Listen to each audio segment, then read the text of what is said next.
Hi, I'm Bob, and this is Bob TV. Today we're going to have our brains stuffed full of banging facts about the Big Bang. See what I did there? Bananas the monkey is on the scene.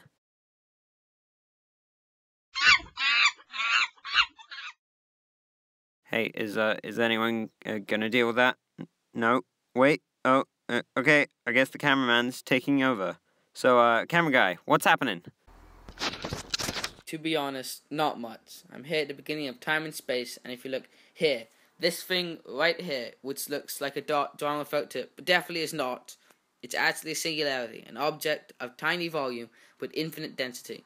Using Hubble's law and the levels of redshift from our neighboring galaxies, we can estimate the universe will begin very shortly. Wait, aren't you a cameraman? Yeah, well, this is where a physics degree gets you these days.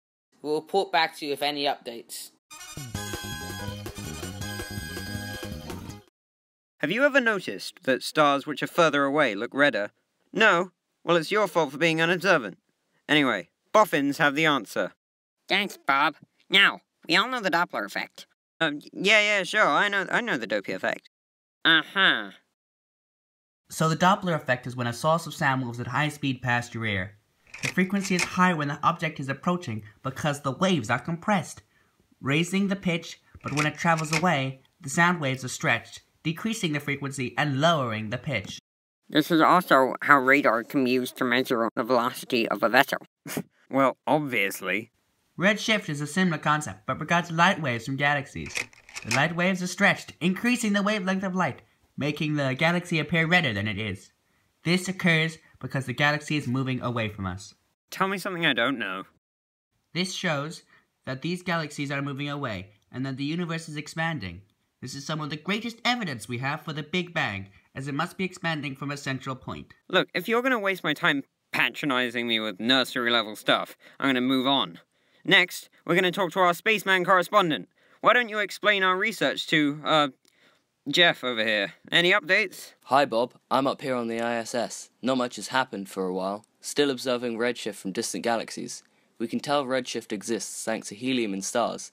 Helium absorbs certain wavelengths so that light spectrum from the sun looks a bit like this. Light from distant stars looks more like this.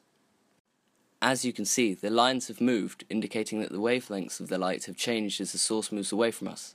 Just think, this light was created a long time ago in a galaxy far, far away. Speaking of which, we've also been keeping an eye out for alien life, but so far no results. Just blackness and rocks. I'm so lonely. Good to hear, 80s space guy. Apparently the Boffins have more to say. Oh, God help us all. The Hubble's constant was thought of by astronomer Edwin Hubble. He used levels of redshift he observed from the galaxies to determine the speed of the different galaxies. With this, he gave an incredibly close estimate to the age of the universe. Around 14 billion years! What are you, an idiot? The universe is 6,000 years old. I read it on the internet. Yeah, well, the science versus religion debate will never cease, even though we're right.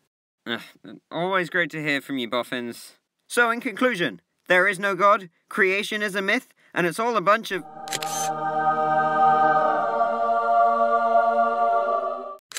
Oh, we're just getting word that there have been some changes in the field, and camera guy's gonna fill us in. Camera guy? Hello again, Bob. As you may remember, before there wasn't anything, and now there's something, and a lot of it. Oh, shit!